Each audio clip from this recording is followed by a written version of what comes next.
I can't believe you're actually going through with this, Olivia said, her voice dripping with disdain as she leaned against my office doorframe. I looked up from my laptop, where I'd been finalizing the business plan I'd spent months perfecting. My sister stood there in her designer suit, every inch of her radiating the confidence that came from never having to fight for anything in her life. Why wouldn't I? I asked, trying to keep my voice steady. I've been working on this concept for over a year.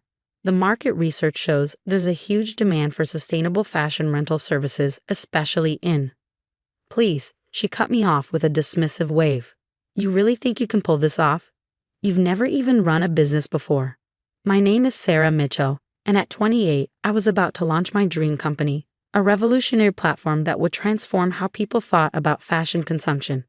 The idea had come to me during my years working in retail management, watching countless customers struggle with the balance between wanting to stay trendy and being environmentally conscious. My solution was simple but innovative, a subscription-based service that would allow people to rent high-end sustainable fashion pieces, with a portion of the profits going to environmental causes. I'd spent countless nights researching, planning, and building connections with sustainable fashion brands. Every detail had been carefully considered, from the eco-friendly packaging to the blockchain-based tracking system that would ensure transparency in our supply chain. This wasn't just a business idea. It was my passion, my way of making a real difference in an industry desperately needing change. But Olivia had always had a way of making my dreams seem small, insignificant. At 32, she was the successful one in our family, working as a marketing executive at a prestigious firm. She'd always done everything first, better, smoother. And she never let me forget it. I've done my homework, I replied, turning back to my laptop. The business plan is solid, the financial projections are conservative but promising, and I've already got interest from several investors. She walked into my office, picking up one of the sample sustainable fabric swatches from my desk. Oh really? And how much startup capital do you need? $250,000, I said, watching as her perfectly manicured fingers toyed with the fabric. I'm meeting with Mom and Dad this weekend to discuss their investment. That's when I saw it, the flash in her eyes, the slight curl of her lip. I should have recognized it for what it was, the look of a predator spotting prey. Well, good luck with that, she said, dropping the fabric back on my desk. I'm sure it'll be interesting. I didn't think much of her visit at the time. That was my first mistake. The family dinner that weekend started like any other, with Mom fussing over the table settings and Dad talking about his golf game. I'd spent hours preparing my presentation, making sure every detail was perfect. My hands trembled slightly as I pulled out my laptop. Before we start dinner, I began. I wanted to talk to you both about an investment opportunity. But before I could even open my presentation, Olivia cleared her throat. Actually, she said, setting down her wine glass with a deliberate click, I have something I'd like to discuss too. My stomach tightened as she pulled out her own laptop. I've been working on an exciting new venture, she announced, her voice carrying that confident tone she perfected over years of corporate presentations. A revolutionary platform in the sustainable fashion space. The world seemed to tilt on its axis as I watched her pull up a sleek presentation, complete with professional graphics and animations. My presentation suddenly felt amateur in comparison. As she spoke, describing my idea with practiced ease, adding just enough tweaks to make it seem like her own, I felt the blood drain from my face. The market research shows huge potential, she was saying, using the exact phrases I'd shared with her in my office. And with my experience in marketing and business development, we could dominate this space within 2 years. Mom and Dad were enthralled, nodding along as she wove her spell. They'd always been impressed by her corporate success, her polished demeanor. When she finished, Dad was already reaching for his checkbook.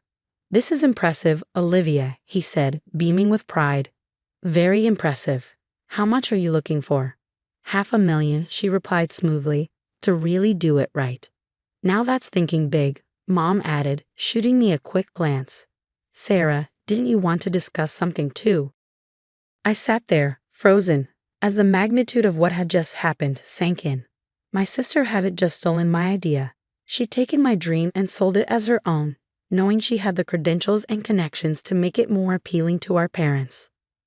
No, I managed to say, my voice barely a whisper. It's nothing. Later that night, as I was leaving, Olivia caught up with me in the driveway. "Hey, no hard feelings, right?" she said, her smile sharp in the darkness. "Business is business. And let's be honest, I can execute this so much better than you ever could. Good luck competing, though." Her laugh echoed in my ears as I drove home, tears blurring my vision. But among the hurt and betrayal, something else was crystallizing: determination.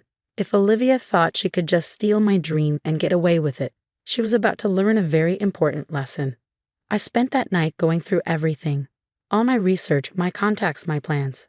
Olivia might have taken my basic idea, but she didn't have the depth of knowledge I'd accumulated over the past year. She didn't have the relationships I'd built with sustainable fashion brands, or the understanding of the complex supply chain issues involved. Most importantly, she didn't have my backup plan. You see, while developing my business concept, I discovered something crucial. The sustainable fashion industry had a significant authentication problem. Many brands claiming to be eco-friendly were actually greenwashing their products, using clever marketing to hide unsustainable practices. My original business plan had included a proprietary authentication system that would use blockchain technology to track and verify the sustainability claims of our partner brands. It was complex, technical, and I hadn't shared those details with Olivia during her office visit. She had the shell of my idea, but not its revolutionary core. The next morning, I called Marcus, my best friend from college who now worked in tech development. "Remember that authentication system we discussed?" I asked. "How quickly can we make it operational?" "The prototype's already built," he replied. "We could have a working version in 3 months, maybe less." "Why?" I took a deep breath. "Because we're going to beat my sister at her own game." Over the next few weeks, I watched from a distance as Olivia threw our parents' money at launching her version of my business. She hired a flashy PR firm, rented expensive office space, and started making grand promises about revolutionizing sustainable fashion. Her company, which she named EcoChick, generated quite a buzz in the local business scene. Meanwhile, I worked quietly but steadily. I sold my car, emptied my savings, and took out a small business loan. It wasn't $500,000, but it was enough to start. Marcus and his team worked around the clock on the authentication system, while I focused on building real relationships with truly sustainable brands who understood the value of what we were creating. I named my company True Thread: simple, honest, and direct. Everything Olivia wasn't. 3 months later, just as EcoChick was preparing for its grand launch, I made my move. I didn't do it with flashy PR or expensive parties. Instead, I published a detailed white paper revealing the extent of greenwashing in the fashion industry, along with our blockchain-based solution for authenticating truly sustainable products. The paper went viral in sustainability circles. Major fashion blogs picked it up, and suddenly True Thread was being hailed as a potential game-changer in sustainable fashion. More importantly, several high-profile sustainable brands reached out, excited about the possibility of proving their eco-friendly credentials. Olivia's launch party was scheduled for the following week. I didn't attend, but I heard all about it from Mom, who called to tell me how impressive everything looked. The offices were beautiful, the champagne was flowing, and Olivia gave a passionate speech about revolutionizing sustainable fashion. What Olivia didn't know was that 3 of her biggest potential brand partners had already signed exclusive agreements with True Thread.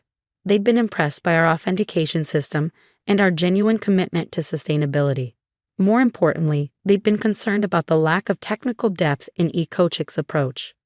The first cracks in Olivia's facade appeared about 2 months after her launch. Without proper authentication measures, EcoChick had accidentally partnered with several brands that were later exposed for greenwashing. The scandal was minor, but it was enough to make other potential partners nervous. Meanwhile, True Thread was growing steadily. Our authentication system was proving its worth, and our commitment to transparency was attracting both customers and partners. We weren't growing as fast as EcoChick, but we were building something sustainable in every sense of the word. I was in my office late one evening, reviewing partnership agreements, when my phone buzzed with a text from Mom. "Olivia's been drinking. She's very upset." "What did you do?" I didn't respond. I knew what was coming. The next morning, Olivia showed up at my office. Gone was the designer suit and the perfect makeup. She looked tired, desperate. "We need to talk," she said, her voice lacking its usual confidence. I gestured to the chair across from my desk, the same spot where, months ago, she had dismissed my dreams with a wave of her hand. I'm listening, I said quietly, watching as my sister struggled to find the words that would salvage her failing business. And in that moment, I realized that sometimes the sweetest victory isn't in watching your enemies fall, but in knowing you succeeded despite them. Olivia sat across from me, fidgeting with her watch, a nervous habit I hadn't seen since we were kids. The morning light streaming through my office window highlighted the dark circles under her eyes, the slight tremor in her hands. This wasn't the polished sister who had smugly stolen my dreams. This was someone on the edge of desperation. I need your help, she finally said, the words seeming to physically pain her. Eco Chick is in trouble. I leaned back in my chair, letting the silence stretch between us. Part of me wanted to savor this moment, to let her feel the full weight of her actions. But another part, the part that remembered building sandcastles with her at the beach and sharing secrets under blanket forts, ached at seeing her so broken. What kind of trouble? I asked, keeping my voice neutral. She ran a hand through her hair, a gesture so uncharacteristically vulnerable that it caught me off guard. Everything's falling apart, she admitted. The greenwashing scandal was just the beginning. We've lost 3 more brand partnerships this week. Our authentication process is a mess. We can't verify half the claims our partners make about their sustainability practices. And now, she paused, swallowing hard. Now there's a class action lawsuit brewing. Some customers are claiming we misled them about the environmental impact of our products. I felt my stomach tighten. A lawsuit could not only destroy EcoChick, but could damage the entire sustainable fashion movement we were trying to build. This was bigger than just Olivia's failure. It could hurt the very cause I dedicated myself to. What about Mom and Dad's investment? I asked, already dreading the answer. Olivia's eyes welled up. Gone. All of it. $500,000. I've tried everything, Sarah. Hired consultants, brought in experts, but nothing works. We need your authentication system. We need TrueThread's credibility. The irony wasn't lost on me. The sister who had dismissed my capabilities, who had stolen my idea and claimed she could execute it better, was now asking for the very expertise she'd once mocked. And what exactly are you proposing? I asked, my voice steady despite the turmoil of emotions inside me. A merger, she said quickly, as if getting the words out faster would make them more palatable. EcoChick and TrueThread. Together we'd have the market presence and the technical backbone. You have the authentication system and the trust of the sustainable brands. We have the marketing reach and the customer base. It makes sense. I stood up and walked to the window, looking out at the city skyline. The same view I'd stared at countless nights while building TrueThread from scratch, without family support or connections. Just pure determination and belief in my vision. It makes sense, I repeated softly, turning back to face her. Just like it made sense for you to steal my idea and convince our parents to invest in you instead of me. Just like it made sense to laugh in my face and tell me I couldn't compete. Olivia flinched. I was wrong, she whispered. I was arrogant and cruel, and I was wrong about everything. You've built something amazing here, something real. I just took the surface idea and threw money at it, but you understood the depth of what was needed. You always did. Her admission hung in the air between us, heavy with years of rivalry and resentment. I sat back down, pulling up TrueThread's latest financial reports on my computer. Do you know what these numbers mean, Olivia? I asked, turning the screen toward her. They show that TrueThread is now valued at over $5 million. We're profitable, growing, and most importantly, we're making a real difference in the industry. We've helped expose 3 major greenwashing operations and provided certification for dozens of genuinely sustainable brands. I let that sink in before continuing. And do you know how we got here? By understanding that sustainability isn't just a marketing buzzword. It's a commitment that requires knowledge, transparency, and integrity. Olivia nodded, wiping away a tear. I know that now, but it's not just about the money anymore, Sarah. If EcoChick goes down like this, it could damage consumer trust in sustainable fashion for years. Everything you've worked for, everything you believe in, it could all be tainted by association. She was right, and that was the most frustrating part. The sustainable fashion movement was still fragile, still fighting against decades of fast fashion dominance. A high-profile failure and lawsuit could set us back years. I pulled up another document on my computer, One I'd prepared months ago, almost as if I'd known this day would come. I'm not interested in a merger, I said firmly, watching her face fall. But I am willing to discuss an acquisition. Her head snapped up. An acquisition? TruthThread would absorb EcoCheck's assets and customer base. We'd handle the transition of your existing partnerships to our authentication system. Most importantly, we'd implement proper sustainability verification for all products, which should help mitigate the lawsuit risks. I slid a paper across the desk to her. These are my terms. They're non-negotiable. Olivia picked up the document with trembling hands. As she read, her eyes widened. This would mean. You work for me, I finished. Not as an executive, but as a regular employee in our marketing department. You'd start at entry level and earn any promotions based on merit, not family connections. And you'd have to publicly acknowledge that TruthThread's authentication system was your sister's innovation that you initially borrowed. She stared at the paper for a long moment. And Mom and Dad's investment? I'll ensure they get partial recovery of their investment through shares in TruthThread. Not all of it. They made their choice when they backed you without even hearing my pitch. But enough to show that family still means something to me. Olivia looked up at me, and for the first time in years, I saw my sister instead of my rival. Why would you do this? After everything I did to you? I thought about all the nights I'd stayed up working on TruthThread, all the obstacles I'd overcome, all the strength I found in myself when everyone else had doubted me. Because success isn't about destroying your competition, I said softly. It's about staying true to your vision and your values, and my vision was always about making the fashion industry more sustainable, more transparent. This acquisition serves that goal. I paused, letting a small smile cross my face. Besides, watching you have to learn things the right way, from the ground up, might be satisfaction enough. A week later, we announced the acquisition. The press praised it as a smart consolidation in the sustainable fashion space, but those who knew the whole story saw it for what it was. A testament to the power of doing things the right way, even when others take shortcuts. Olivia started her new role the following Monday. I watched from my office as she was shown to her small cubicle, accepting the standard employee laptop and orientation packet with a humility I'd never seen in her before. It was strange seeing her without the designer suits and perfect makeup, dressed in business casual like any other employee. That evening, as I was leaving the office, I found a note on my desk written in Olivia's familiar handwriting. I never said it properly before, but I'm sorry. Not just for stealing your idea, but for every time I made you feel less than. You've built something extraordinary here, and I hope one day I can earn the right to be proud to be your sister again.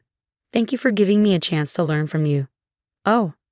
I tucked the note into my desk drawer and headed home, feeling lighter than I had in months. The next morning, I had Marcus start training Olivia on our authentication system. If she was going to work her way up in my company, she was going to learn everything from the ground up, starting with the very thing she should have valued from the beginning. Over the next few months, I watched as Olivia threw herself into learning every aspect of the business. She stayed late, asked questions, and most surprisingly, showed genuine interest in understanding the technical side of our authentication system. The employees who didn't know our history were impressed by her work ethic. Those who did watched with a mix of amusement and respect as she earned her place, one small victory at a time. Mom and Dad took longer to come around. The loss of their investment had strained family relationships, and it took several uncomfortable Sunday dinners before we could all sit at the same table without tension. But gradually, as they saw how TruthThread was growing and how Olivia was changing, things began to heal. 1 year after the acquisition, I called Olivia into my office. She entered with the quiet confidence she developed, so different from her old arrogance. I've been reviewing your performance reports, I said, gesturing for her to sit. Your supervisors speak highly of your work, particularly your recent campaign for our Authentication Awareness Initiative. She nodded, waiting for me to continue. There's a senior marketing position opening up, I said, watching her carefully. You'd be welcome to apply, just like any other employee. A smile spread across her face, not the smug grin of old, but something genuine and warm. Thank you, but I think I'll wait. I'm still learning so much in my current role, and honestly, I want to earn it, really earn it this time. I felt a surge of pride, not just in my company's success, but in watching my sister become someone who finally understood the value of doing things the right way. Well, I said, standing up and gathering my things. In that case, want to grab coffee? I've been working on some new ideas for expanding our authentication system, and I'd love your marketing perspective. As we walked to the coffee shop, discussing business ideas and sharing genuine laughs, I realized that sometimes the best revenge isn't about getting even. It's about growing beyond what hurt you, and maybe even helping others grow too. TruthThread continued to lead the sustainable fashion revolution, but more importantly, it stood as proof that success built on integrity lasts longer than any shortcut. And every time I saw Olivia working late at her desk, poring over sustainability reports or crafting honest marketing campaigns, I knew that some lessons, though hard-learned, were worth every difficult moment along the way.